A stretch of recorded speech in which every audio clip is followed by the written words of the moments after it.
Esse é o Mundo em Revolução e nós vamos falar agora sobre a situação na Ucrânia. Hoje, dia 5 de novembro de 2024, 1 hora da tarde aqui em Kiev, no momento que eu gravo esse vídeo, são 8 horas da manhã no horário de Brasília ou no Rio de Janeiro, se você preferir. E as informações que a gente tem aqui são que houve mais um grande ataque com drones e mísseis contra Kiev. E eu posso dizer isso para vocês por experiência própria, alarmes soaram durante toda a noite por aqui. Mais uma vez foram todos derrubados. O objetivo dos russos é muito mais incomodar os ucranianos do que qualquer outra coisa com esses ataques. Tivemos mais algumas movimentações aqui na linha de frente que não foram muito significativas, mas particularmente temos algumas boas notícias aqui na região de Shakhtarsk, né? Shakhtarsk é essa cidade aqui que foi tomada pelos russos recentemente. Os ucranianos fizeram um contra-ataque aqui e retomaram parte da cidade. Então, essa mancha vermelha que você está vendo aqui, muito grande, né, com os russos tomando tudo isso daqui e já lutando aqui em Rozdolny, na verdade, isso daqui já foi revertido pelos ucranianos no final das contas. Fora isso, nenhuma grande mudança na linha de frente, continua tudo mais ou menos em compasso de espera, como a gente fala. As eleições americanas são hoje, né? Vamos ver qual vai ser o resultado disso.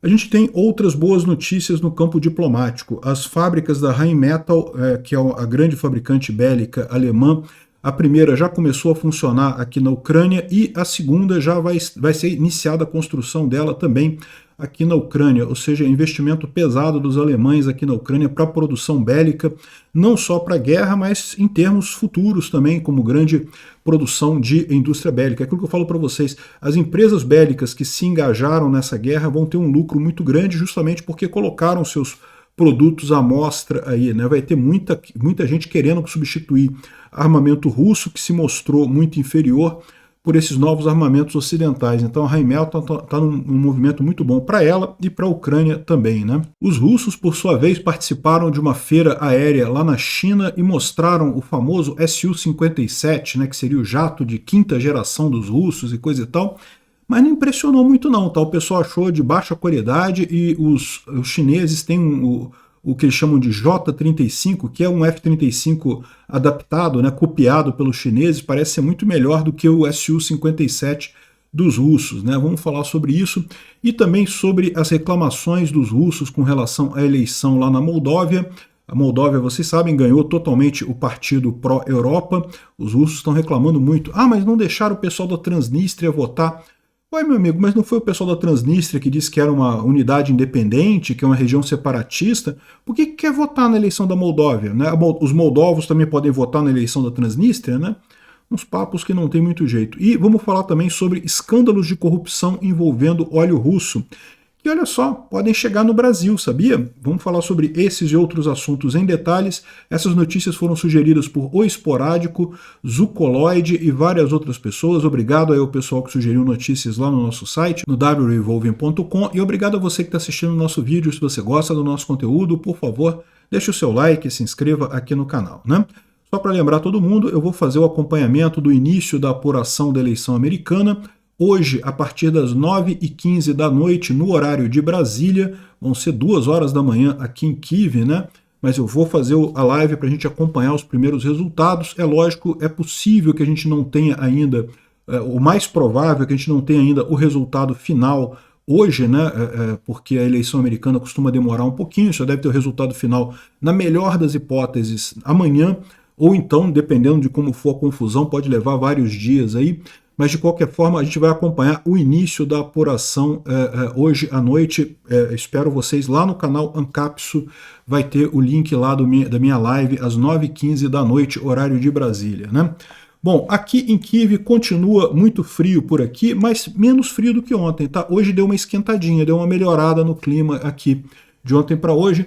De qualquer forma, mais um monte de drones Shahed aqui contra a região de Kiev. Foram um total de 2 mísseis Ra-59 e 69 que foram derrubados pela defesa antiaérea ucraniana e mais 79 drones Shahed que foram todos derrubados também pelas defesas antiaéreas, seja uma parte deles foram derrubados totalmente, outros foram eliminados por guerra eletrônica, que acaba confundindo o drone e acaba caindo num lugar deserto, né? Aqui, por exemplo, a gente tem uma imagem de um drone sendo eliminado pela defesa antiaérea ucraniana. Um primeiro tiro acerta o míssil indo em direção ao drone e acertando o drone ali. Esse caso aqui é um caso de míssil próprio para isso, que realmente destrói totalmente o drone. Aqui uma outra visão da mesma destruição do drone ali, né? É um mecanismo muito mais eficiente de atingir os mísseis, mas ele é mais caro. Por isso que os ucranianos recorrem sempre à metralhadora. A metralhadora é mais difícil de você acertar o drone, mas ele é mais barato, né? O custo é mais barato. De qualquer forma, essa é a situação. Sim, teve um monte de alerta de ataque aéreo aqui ontem, aqui em Kyiv, né? Bom, o pessoal está apontando uma coisa sobre a questão de drones com fibra ótica, né? Os russos têm usado cada vez mais isso, de drones com fibra ótica. Você consegue reconhecer os drones porque a imagem deles é absolutamente nítida. Como é que é um drone com fibra ótica? É um drone com uma fibra ótica ligada nele. A fibra ótica é baratinha, é leve, então ele consegue entrar em qualquer lugar, não tem interferência elétrica, não tem sistema de guerra eletrônica que dure isso. A questão só é que é um drone de alcance relativamente curto. Você não consegue fazer um drone desse para um alcance muito longo, né? Porque a fibra ótica tem que se estender em toda essa região, ela pode quebrar, ela pode se perder. Então, mas o pessoal está perguntando aqui, esse daqui foi um ataque russo, tá? Esse blindado ucraniano aqui estava abandonado já na região de Kursk. E a grande dúvida é, onde estão os drones de fibra ótica ucranianos? Né? Já estava na hora do pessoal começar a desenvolver essa tecnologia para os ucranianos também, uma vez que isso tem sua utilidade. De novo, não é uma panaceia que resolve todos os problemas, porque só alcança, o alcance é relativamente limitado. Mas ainda assim, em algumas situações, é algo interessante de ter, né? Aqui, uma imagem dos aviões ucranianos lançando SDBs, né, bombas de pequeno diâmetro, ali contra os russos no fronte de Zaporizhia. Então aqui dá para ver justamente esses lançamentos dos ucranianos. Aqui é um MiG, esse avião, lançando essas bombas contra as posições, as bombas de pequeno diâmetro, contra as posições russas. Essas bombas elas têm guia, tá? Elas vão por GPS depois e acabam atingindo as tropas russas ali, isso daqui no fronte de Zaporizhia, né? Então, se você olhar aqui, elas atingindo aqui as tropas russas ali na região de Zaporizhia, justamente, possivelmente, na região aqui em que os russos estão avançando nessa região. Isso daqui é o fronte de Kurakhov. A gente já explicou para vocês que é um fronte delicado nesse momento. Os russos estão fazendo um grande ataque aqui, tanto em direção a Kurakhov, quanto a partir aqui de Vuhledar em direção norte, tentando pegar justamente Kurakhov aqui. É um ponto preocupante. Pokrovsk está logo aqui em cima. O pessoal explica aqui que justamente depois da queda de Vuhledar, que era o principal ponto de apoio ucraniano ali no sul de Donetsk, depois que ele caiu no final de setembro, as forças russas continuam avançando ali, conseguiram tomar uma série de cidades aqui próximas de Velika Novosilka, inclusive essa cidade aqui de Shakhtarsk, a noroeste de Vuhledar, né? Então a gente teve informação agora de militares ucranianos que os ucranianos fizeram uma contraofensiva ali e conseguiram avançar próximo desse vilarejo de Shakhtarsk aqui, né? Como vocês podem ver, Shakhtarsk e Yasna Poliana teriam sido tomados pelos russos aqui, mas os ucranianos fizeram uma contraofensiva aqui nessa região, com o objetivo de parar esse avanço russo e reganhar a cidade aqui. Isso é uma coisa positiva, uma vez que justamente ao fazer esse avanço aqui, você limita a possibilidade russa de avançar contra Kurakhov, né? Vamos torcer para ser uma ação mais extensa ucraniana aqui, embora a situação aqui em Kurakhov esteja difícil para os ucranianos, né? O War Translated aqui, o Dmitry, ele traz aqui uma grande thread dos russos aqui reclamando de falta de pessoal, tá? Eu não vou ler tudo isso daqui porque é uma thread muito longa e ele resume muito bem isso daqui. Ele fala que unidades auxiliares, como quem usa drones e metralhadoras e coisa e tal, estão sendo reduzidas justamente para fornecer pessoal para as unidades que fazem o ataque de infantaria. Então, ou seja, para sumarizar a coisa, existe uma falta catastrófica de pessoal para assaltos de carne nas companhias, e quanto mais o pessoal insiste em avançar na região, Sim, os russos estão avançando, estão atacando Kurakhove, estão conseguindo avançar ali a norte de Vuhledar, porém estão fazendo isso a custo de muitas companhias de auxílio no final das contas, devido à falta de pessoal para fazer esses assaltos de carne, né? Apenas mandar todo mundo em assaltos de carne é uma má ideia. Essas unidades, apesar de faltar uniformidade, eles conseguem prover algum suporte para o que sobra desses soldados suicidas lá nas trincheiras, né? Isso vai acabar levando a perdas ainda maiores entre os russos, à medida que as unidades de apoio para esses ataques de infantaria começam a ficar sem pessoal, justamente porque o pessoal foi usado nas unidades de infantaria, né? Ao mesmo tempo, eles estão discutindo a falta de uma comunicação unificada, né? E portam que constantemente eles estão usando Starlinks cada vez mais para comunicação, né? Ou seja, os russos têm confiado cada vez mais nas Starlinks do Elon Musk, o que é uma coisa ruim, evidentemente. Eu espero que isso seja cortado em breve, né? Sempre que o Starlink descobre que essas antenas estão sendo usadas pelos russos, as antenas são desligadas. Isso é forçado pelo governo americano, mas até descobrir isso, os russos usam a Starlink por um tempo, né? Simultaneamente, uma solução para a falta de pessoal está sendo proposta. Simplesmente jogue mais dinheiro nos russos mais pobres, né? Dê mais dinheiro para os voluntários russos, para o pessoal ir para a linha de frente.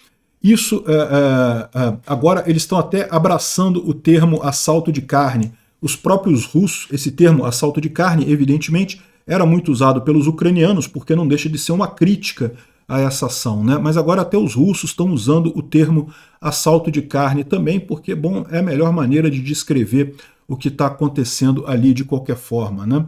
O Ramzai, que é um outro blogger militar, ele falou sobre esse problema, né? O aspecto formal é o fato de que unidades não oficiais se proliferaram no exército russo, o que leva que a maior parte dos soldados russos estão nessas unidades não oficiais, segundo ele está dizendo aqui. E no final das contas, quem é que vai nesses bons e velhos assaltos de carne? Bem, eles começam a mandar qualquer um que esteja lá no batalhão voltar para a linha de frente, qualquer atirador ou metralhadora ou pessoal que lida com AV e coisa e tal, nesses assaltos de carne para fazerem esse tipo de coisa. Eu poderia sugerir que a maneira mais simples de resolver a falta de pessoal nessas unidades é trazer mais gente. E qual que é a melhor maneira de motivar os voluntários, né? Além de servir a pátria, né? Não, ninguém se motiva por isso. É a motivação financeira.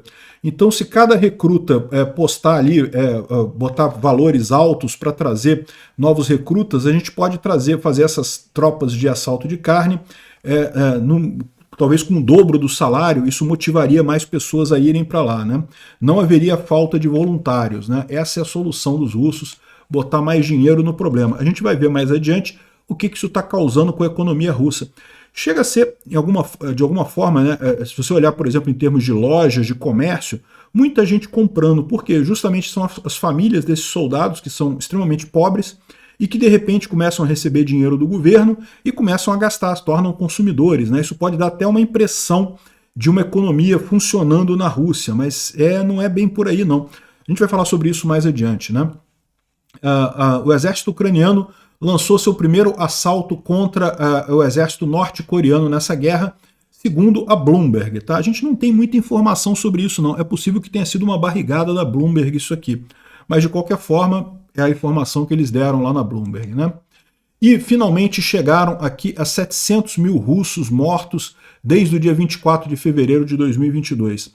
Um número aí significativo de mortes russas e que tende a aumentar, como a gente vê, pelo desespero do Putin de tentar avançar a qualquer custo ali em Donetsk. Bom, o Instituto para Estudo da Guerra fala aqui sobre a eleição da Moldova. A gente já falou sobre isso ontem, então não tem nenhuma grande novidade para a gente. Está havendo uma feira aérea lá na China e os russos levaram um Su-57 e chamou muita atenção a má qualidade do acabamento do Su-57, né? Dá para ver aqui uma argamassa sendo colocada aqui meio de qualquer jeito, né? Isso daqui revela uma má qualidade na produção do jato e também um problema na aeronáutica, né? Na aerodinâmica dessa coisa, né? Esse tipo de coisa acaba prejudicando o jato no final das contas. O pessoal não ficou nem um pouco impressionado com o jato lá na China, não gostaram da qualidade do jato. o pessoal está brincando aqui, né? Como é que foi o processo de manufatura do Su-57, o cara pintando ali o interruptor de qualquer jeito e coisa e tal. É lógico, isso aqui é uma brincadeira, né? Mas de certa forma não deixa de refletir o grau de qualidade desse avião russo, né? E, bom, a gente teve informação também sobre o acordo de paz que foi proposto pelos russos lá no início de 2022, né? Agora foi revelada informações, lembra aqueles encontros de paz que haviam lá na Turquia e que em determinado momento o pessoal chegou à conclusão de que não iriam a lugar nenhum, né? Pois bem, agora a gente tem a informação aqui do que estava sendo proposto pela Rússia aqui, ó. E como parte disso daí, a Ucrânia não pode ter mais do que 10 mil pessoas, 50 mil pessoas como parte do seu exército, inclusive 1.500 oficiais, ou seja, as Forças Armadas Ucranianas, que hoje tem 1.600.000 pessoas, deveriam ser reduzidas para 50 mil pessoas e só 1.500 oficiais.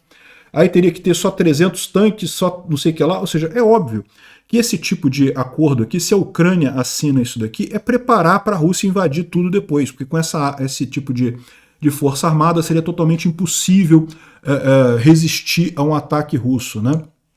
Então isso mostra aquilo que a gente falou desde o início, que nunca houve uma intenção séria de acordo de paz, ao contrário do que dizem algumas russetes aí. Ah, não, se a Ucrânia tivesse aceito o acordo de paz lá da Turquia, nada disso teria acontecido. Como assim? A Ucrânia já tinha sido invadida. Esse acordo de paz aqui é basicamente um acordo de rendição, né? Não tem como aceitar isso daqui, né? Aqui, ó, além demandavam o cancelamento de todas as sanções, tanto da Ucrânia quanto internacional, teria que reconhecer a independência da República de Donetsk e de Luhansk dentro das regiões administrativas da Ucrânia, ou seja, não é só a área que foi invadida pelos russos, não. Dentro das áreas totais ali teria que ser reconhecido, né? Teria que insistiu em dar a linguagem russa como linguagem oficial da Ucrânia, ou seja, hoje só o ucraniano é a linguagem oficial da Ucrânia, embora o russo seja reconhecido como uma linguagem ucraniana, uma linguagem aqui na Ucrânia também, mas não é uma linguagem oficial, né? Passaria o russo a ser uma linguagem oficial da Ucrânia e não poderia introduzir ou banir nenhum símbolo associado às vitórias sobre o nazismo, ou seja, todos esses monumentos pró-russos que foram destruídos aqui na Ucrânia teriam que ser reconstruídos e coisa e tal. Não poderia entrar na OTAN e também não poderia fazer parte, a Ucrânia teria que pagar pela restauração do Donbás. Ou seja, era um acordo de capitulação completo da Ucrânia que, lógico, nunca seria aceito pela Ucrânia, né? E, bom, a Ucrânia está olhando para o futuro, né? O futuro inclui as fábricas da Rheinmetall, que abriu a primeira delas foi aberta aqui na Ucrânia, não apenas para a produção de veículos de apoio à infantaria, mas também tanques de batalha vão ser produzidos aqui na Ucrânia. Então isso é uma coisa excelente, realmente isso ajuda muito, tanto o esforço de guerra ucraniano agora, como a economia ucraniana no futuro, né? E também está quase concluindo os acordos para a construção de uma segunda instalação militar na Ucrânia, segundo o Mark Rutte, que é o secretário-geral da OTAN. Então parece que há uma negociação da Rheinmetall de fazer uma segunda fábrica aqui na Ucrânia. Isso já estaria perto da conclusão da assinatura da proposta, né? Lógico, aí vai construir a fábrica, ainda vai levar um tempo até essa segunda fábrica estar aberta aqui na Ucrânia, né? Mas de qualquer forma, uma excelente novidade isso daí. E bom, falando um pouco sobre a economia russa, que continua muito mal e piorando, né? As estradas de ferro russas estão planejando reduzir o número de trens, de vagões de carga, cerca de 100 mil deles, né? Devido a uma crise cada vez maior, cada vez menos bens sendo transportados pelas ferrovias russas, né? Isso aí deve ter consequências muito ruins para a Rússia, né? E além disso, por que eles estão fazendo isso? Devido à falta de peças de reposição devido às sanções, né? Então, como a gente já falou, teve também uma mudança de estrutura das linhas ferroviárias russas, que prejudicou muito esse negócio. Enfim, essa é a situação lá na Rússia, cada vez piorando mais o transporte de carga lá por ferrovia, que é o grande motor, né, do transporte de carga aqui na Rússia. O grosso do transporte de carga é feito por ferrovias, né? A Rússia fechou um acordo para trocar ervilhas por tangerinas, né? tangerinas, ou bergamota, ou mexerica, tem vários nomes no Brasil esse tipo de coisa, né? Enfim, a Rússia retornou ao padrão de 1990 de fazer trocas por escambo puro, uma vez que não tem dinheiro, né? Está aqui a informação da ervilhas por tangerinas, a troca que a Rússia está fazendo, né? Mas existe um aspecto que eu acho que vale a pena mencionar, que é a questão dos shopping centers na Rússia.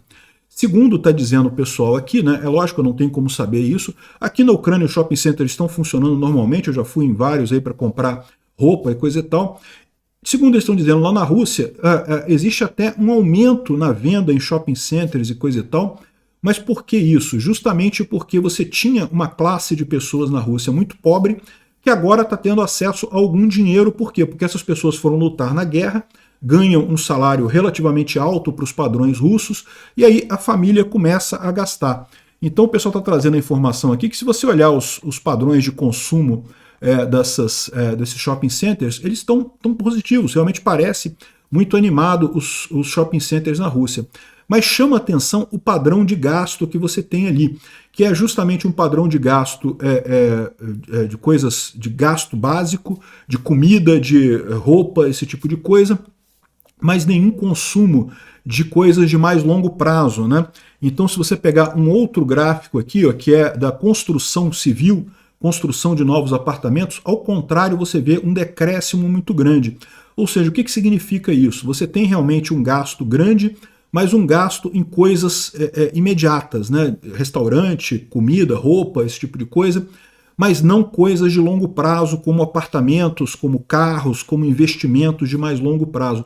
E por que isso? Porque o povo russo sabe que a economia russa está indo numa direção ruim, né? É muito parecido com o que está acontecendo no Brasil também. Ninguém se dispõe a fazer investimentos de longo prazo porque sabe que o governo do pinguço corrupto vai levar merda, vai dar merda no Brasil em algum momento. Pode não ser esse ano, pode não ser ano que vem, mas em algum momento vai dar merda a economia com o Lula na presidência, com o pinguço corrupto na presidência. Da mesma forma, lá na Rússia, o pessoal está vendo isso também. Então, comprar comida, comprar coisas de uso diário, as pessoas compram, porque meio que, né, não tem problema. E tem, inclusive, uma nova classe de pessoas gastando dinheiro lá, que são esses soldados ou famílias dos soldados que estão indo morrer na guerra.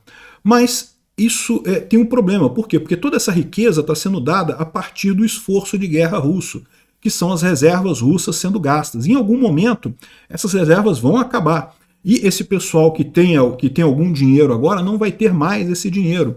Então isso é um problema. A economia russa pode dar a impressão de que está funcionando muito bem, pode dar a impressão de que você tem lojas cheias e coisa e tal, a economia estaria explodindo e coisa e tal, mas o que está acontecendo por trás disso é totalmente insustentável, né?